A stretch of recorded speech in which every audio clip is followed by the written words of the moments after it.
Hi, I'm Michelle Chronister. I work for usa.gov here at the U.S. General Services Administration, and we're in the process of restructuring some content on our homepage.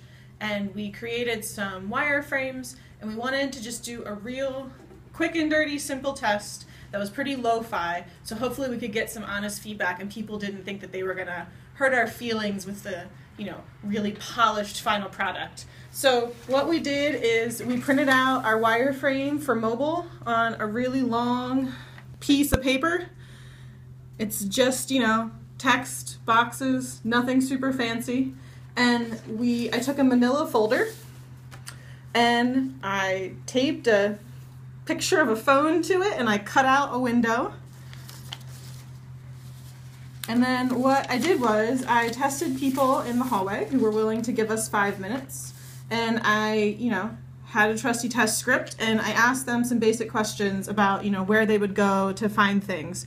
And the reason we did the folder with the cutout is because, just showing this big, long piece of paper for mobile is kind of overwhelming. But this allows people to get a sense of, what they would see on their phone at any time. And if people said, oh, I would click here, I'd say, okay, well, if you clicked here, this is what happened. And then I'd move the paper and then say, is that what you expected to happen? And they would say like, yeah, I did, or no. And then we continue with the test. And I would let them move it up and down. I would move it up and down if they did something where it would move for them automatically. So we did this for both mobile, and then on the other side of the folder, we have a cutout for tablet. So we did mobile and tablet, and it's exactly the same. We just did a printout of tablet resolution.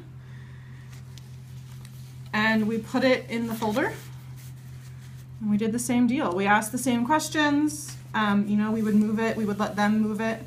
It's definitely not perfect, it's kind of clunky, and it wasn't meant to be perfect because we were hoping that if it was really,